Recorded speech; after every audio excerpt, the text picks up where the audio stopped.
पुण्यात अंमली पदार्थ तस्करांचे धाबे दणाणले. नमस्कार, मी सायली स्वामी आणि तुम्ही पाहत आहात पुणे लोक. राजस्थानहून आणलेली अंमली पदार्थांची 2 पोती पोलिसांनी कशी पकडली पाहूयात या सविस्तर बातमीमध्ये. पुण्यात अंमली पदार्थाची तस्करी करणाऱ्या टोळांवर पोलिसांनी मोठी कारवाई सुरू केली.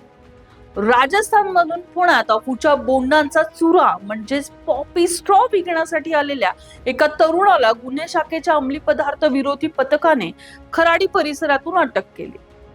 पोलिसांनी त्याच्याकडून तब्बल 13 किलो 80 ग्रामचा अफूचा चुरा जप्त केला असून या मालाची किंमत सुमारे 2,62,000 रुपये इतकी आहे.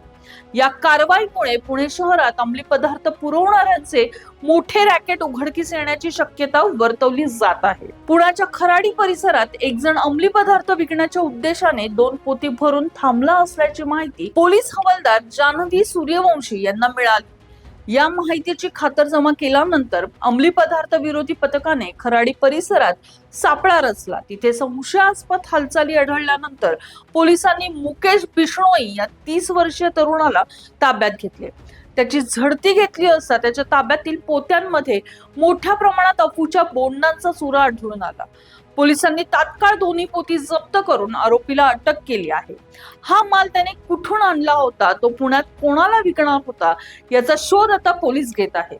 या गुन्ह्यात आणखीन कोणाचे संबंध आहेत का याचाही सखोल तपास आता सुरू आहे. ही धडक कारवाई गुन्हे शाखेचे अतिरिक्त पोलीस आयुक्त तेजस्वी सातपुते, पोलीस उपायुक्त गौहर हसन आणि सहाय्यक पोलीस आयुक्त शंकर खटके यांच्या मार्गदर्शनाखाली करण्यात आली.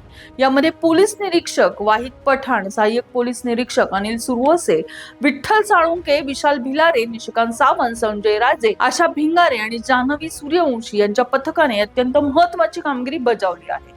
पुण्यातील या मोठ्या अंमली पदार्थ रॅकेटचे धागेदोरे नेमके कुठपर्यंत पसरलेत हे आता पोलिसांच्या पुढील तपासात स्पष्ट होईल. अशाच अपडेट्स पाहण्यासाठी तुम्ही पाहत राहा पुणे लोक.